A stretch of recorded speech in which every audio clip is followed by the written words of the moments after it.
This is a very sad day for this country.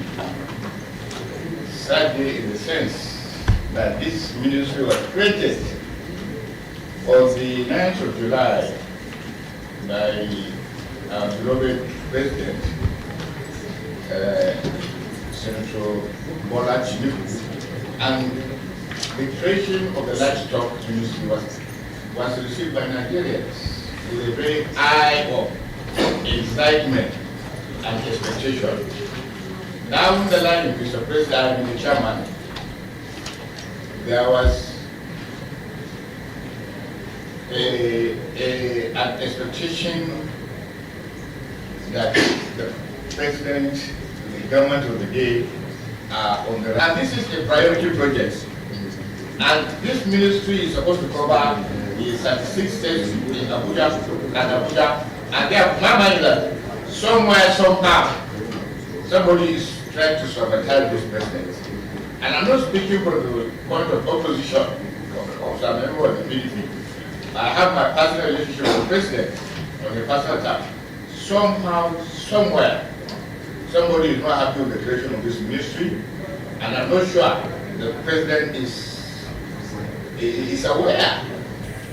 The philosophical cornerstone behind the creation of this ministry is for the government to translate into concrete reality the gospel of diversification of the Nigerian economy away from oil to agriculture, and more particularly to the livestock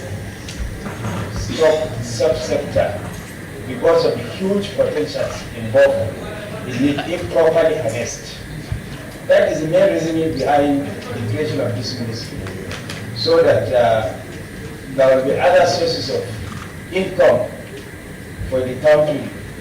Oil being a Western asset, and the world is moving towards renewables, and we have a lot of potential in that sector.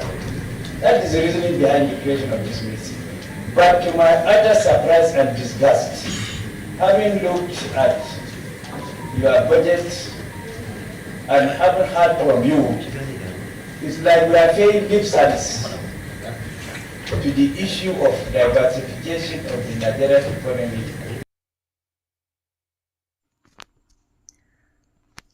The Joint National Assembly Committee on Interior has subjected the Federal Ministry of Interior to intense scrutiny during its 2026 border defense, as the Minister of Interior Olubunmi Tunji-Ojo projected a 21 billion naira operating surplus for the coming fiscal year.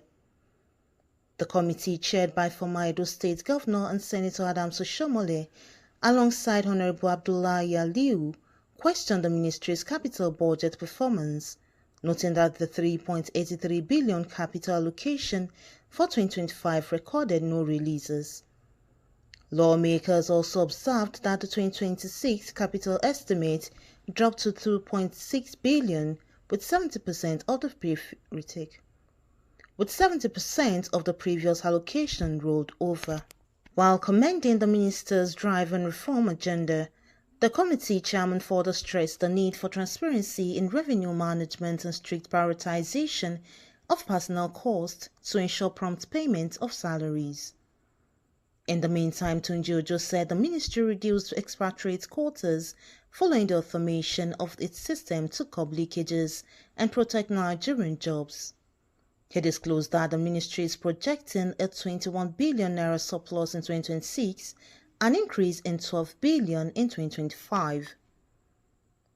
The minister also assured lawmakers that funding concerns affecting foreign missions would be addressed to guarantee timely payment of officers serving abroad. Mr. Tunji-Ojo further explained that the reduction of the 2026 salary projection to 123 billion naira reflects retirements and adjustments under the Integrated Personnel and Payroll Information System. Agencies under the ministry, including the Nigerian Immigration Service, Nigerian Correctional Service, Nigeria Security and Civil Defense Corps, and the Federal Fire Service, also appeared before the committee. The committee is however expected to conclude deliberations after further clarifications. Track Ops. Comfort Olayinka, Mitv Plus Abuja. United Assembly, and so we really have nothing to tell you because you know the movies of apparently of the House. But we are very proud of what you are doing in the Ministry of Interior, all the innovations you introduced. When I pass Abuja Airport, traveling out or coming in, I can see a couple of things that have changed, that are changing in attitude. So in a short period of time, we in Mitv, I'm sure we are proud of your drive, your energy, your vision, and the commitment of those who work with you. Because as our people say, what we can do is forest. So talk about the airport, we naturally take in terms of the CG as well, CG of administration. So, Madam, you're welcome. It's not easy to have 37 state commandants or to have over 100 of them and ACGs and etc.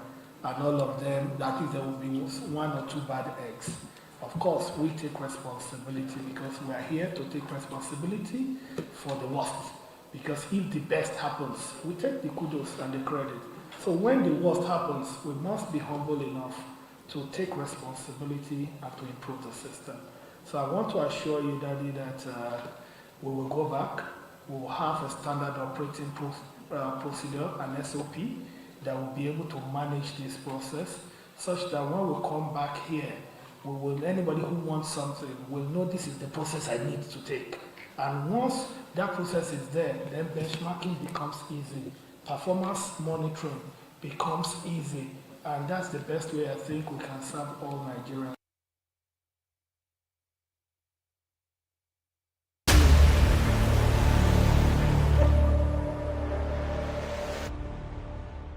We're kicking your year off in all her glory with more because we've got you. You know that I got it. We got